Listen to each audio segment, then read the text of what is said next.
Ouais, bah en fait mon grand-père habite ici, mes grands-parents habitent ici depuis plusieurs années et il y a, ouais, y a une histoire. Du coup mes parents par exemple étaient moniteurs quand ils étaient jeunes au club Mickey de Cabourg, puis mes frères et sœurs et moi c'est peut-être le premier souvenir d'avoir chanté en fait devant des gens.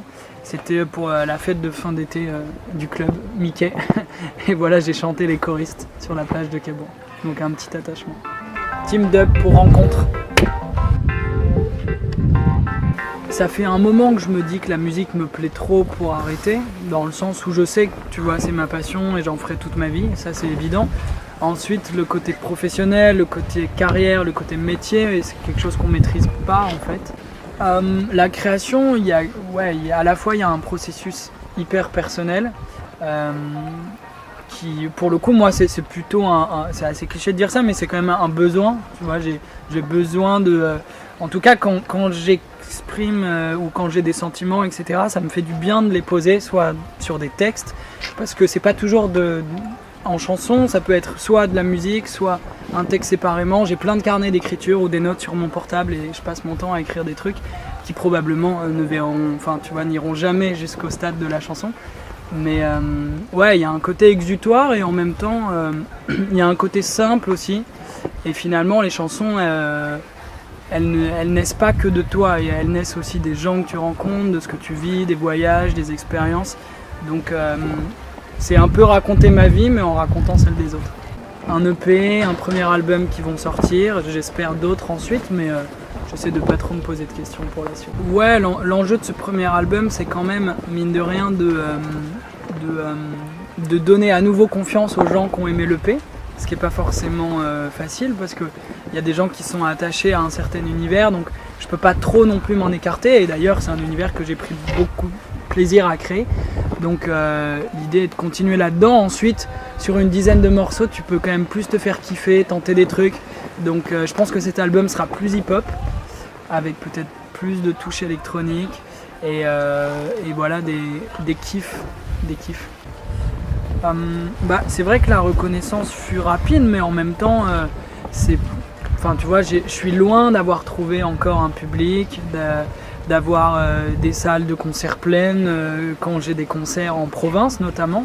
Quand tu fais un projet au départ qui vient de Paris, c'est parfois difficile d'aller en province, dans toutes les régions et d'inscrire ton univers et de s'étendre quoi, tout simplement. Donc il y a encore finalement un gros boulot là-dessus pour l'album. Et en même temps un EP c'est assez court, il y a 4 chansons, l'album il y en a une dizaine. Donc tu peux donner plus de choses, tu peux t'amuser davantage, tester des choses et ça me plaît bien. Ouais, j'ai un rapport au visuel avec la musique qui est assez fort, dans le sens où quand j'écris des chansons, j'observe et je regarde les choses qui se passent autour de moi, que je vis, tu vois, que j'expérimente.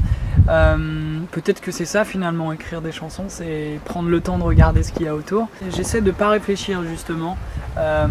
Moi j'ai un apprentissage et une culture de la musique par mes parents qui était hyper mélophile et très généraliste. Donc j'ai jamais eu de carcan, tu vois, genre on écoutait beaucoup de chansons ou beaucoup de machins. J'écoutais de la chanson, mais j'ai écouté beaucoup de pop petit.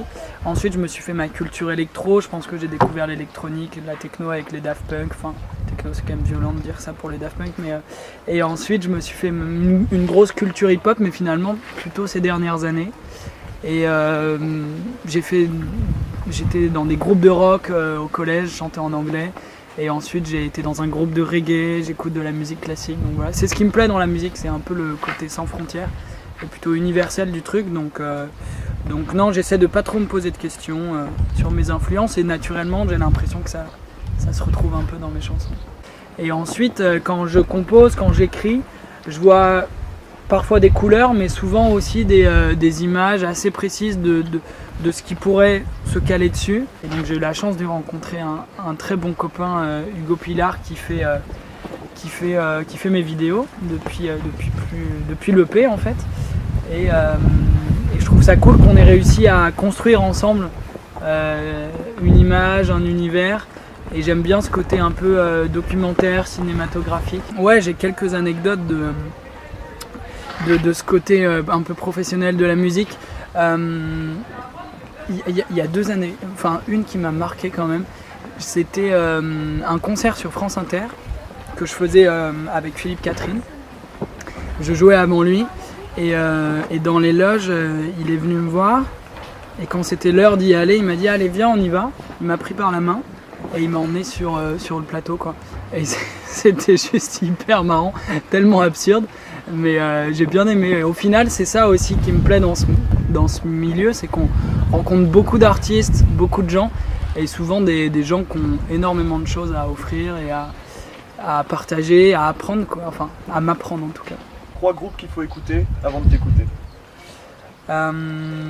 Ouais, Supertramp, Kanye West et Mac DeMarco.